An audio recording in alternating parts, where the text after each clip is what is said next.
اللہ اکبر اللہ اکبر۔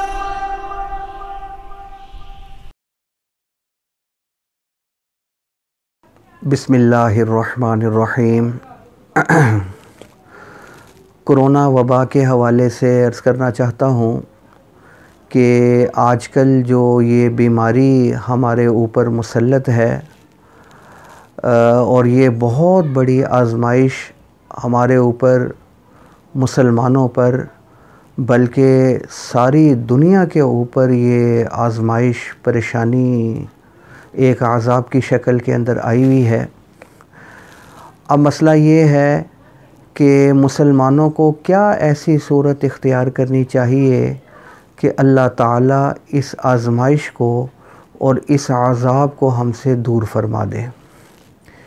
میں دیکھ رہا تھا کہ طاعون یہ بھی ایک بہت موذی وبا تھی جس میں کرونا سے زیادہ شہادتیں اور ہلاکتیں ہوئی ہیں، بہت زیادہ اس میں اموات ہوئیں۔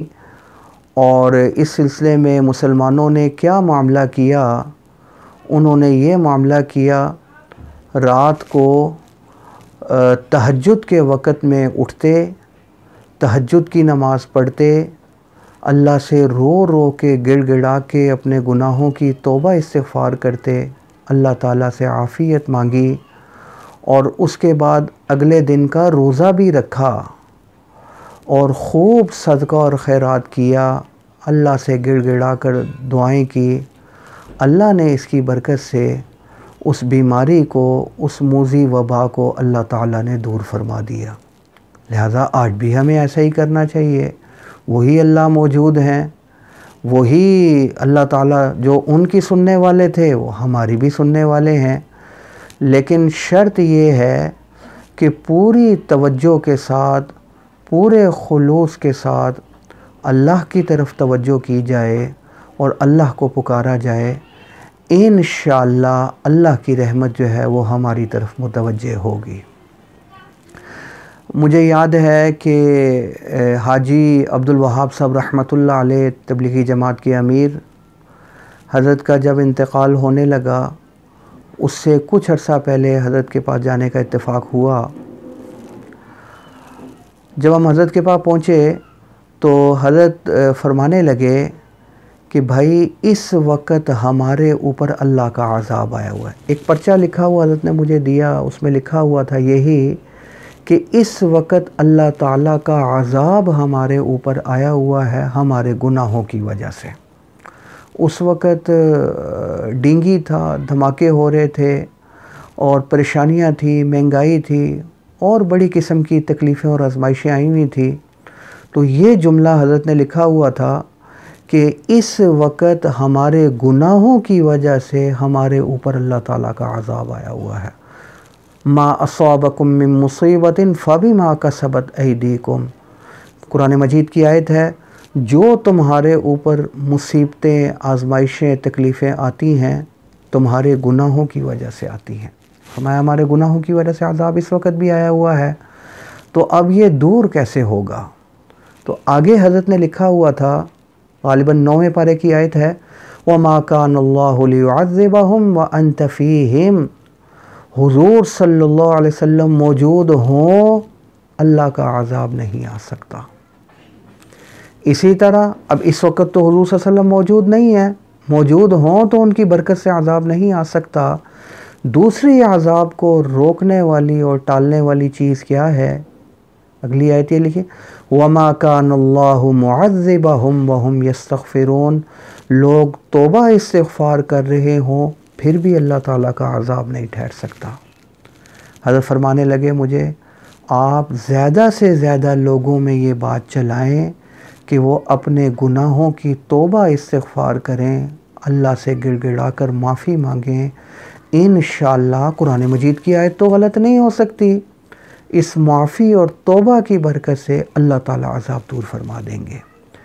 لہٰذا اگر ہم چاہتے ہیں کہ یہ عذاب اور آزمائش جو ہمارے اوپر آئی ہوئی ہے دور ہو جائے، تو اس کا دوسرا طریقہ یہ ہے، خوب گڑ گڑا کر اللہ کی طرف متوجہ ہو کر استغفار کیا جائے۔ ہر نماز کے بعد ایک تسبیح توبہ استغفار کی جائے، اللہ سے رو رو کر معافی مانگی جائے اپنے گناہوں کی، اور آئندہ گناہوں سے احتیاط کی جائے۔ یہ دوسرا طریقہ ہو گیا۔ تیسرا، حدیث میں آیا، حضور صلی اللہ علیہ وسلم فرماتے ہیں بسم اللہ الذی لا یضر مع اسمہ شیء فی الارض ولا فی السماء وہو السمیع العلیم۔ اگر کوئی شخص اس کو 3 مرتبہ پڑھ لیتا ہے، کوئی بیماری، کسی قسم کا ضرر اور تکلیف اس کو نہیں پہنچتی۔ دیکھیں، بسم اللہ الذی لا یضر، یہ 3 دفعہ پڑھنا کیا مشکل بات ہے؟ اس کو پڑھنے میں کیا حرج والی بات؟ کوئی دقت نہیں ہے، کوئی ٹائم نہیں لگتا۔ تو اس کو بھی معمول بنانا چاہیے، بسم اللہ الذی لا یضر مع اسمہ شیء فی الارض ولا فی السماء وہو السمیع العلیم، 3 مرتبہ پڑھ لیا جائے۔ اور ہر نماز کے بعد 11 دفعہ آیت کریمہ کا ورد بھی کیا جائے۔ آیت کریمہ وہ چیز ہے کہ حضرت یونس علیہ السلام جب مچھلی کے پیٹ کے اندر چلے گئے، ان اندھیریوں میں چلے گئے، وہاں جا کر انہوں نے اللہ تعالیٰ کو پکارا، لا الہ الا انت سبحانک انی کنت من الظالمین۔ 3 دن تک پکارتے رہے۔ اللہ تعالیٰ نے اس سخت آزمائش سے، ان اندھیروں سے یونس علیہ السلام کو نجات عطا فرما دی۔ وہ کیا ہے؟ لا الہ فنادا فی الظلمات اللہ الہ الا انت سبحانک انی کنت من الظالمین۔ یہ پڑھا، اللہ تعالیٰ نے نجات عطا فرما دی۔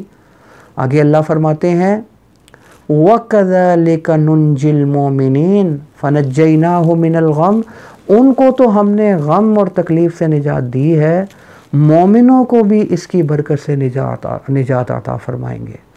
حضرت ڈاکٹر عبدالحی صاحب رحمۃ اللہ علیہ فرماتے تھے کہ کیا مطلب کہ مومن میں مچھلی کے پیٹ میں جائیں گے اور پڑیں گے تو پھر ان کو نجات ملے گی اسی طرح؟ کہتے نہیں، وَكَذَلِكَ کا معنی یہ نہیں، معنی مومن کسی بھی تکلیف میں، پریشانی کے اندر، بیماری میں جب پھنس جائیں اور یہ پڑھیں، اللہ تعالیٰ انشاءاللہ اس کی برکت سے نجات عطا فرمائیں گے۔ اللہ تعالیٰ ہم سب کو ان کے ہی سنی باتوں پر عمل کرنے کی توفیق عطا فرما دے۔ وآخر دعوانا ان الحمد للہ رب العالمین۔ آذان میڈیا ہاؤس کو سبسکرائب کریں اور بیل کے آئیکن کو پریس کریں تاکہ آپ ہماری تمام آنے والی ویڈیوز کو دیکھ سکیں۔ جزاکم اللہ۔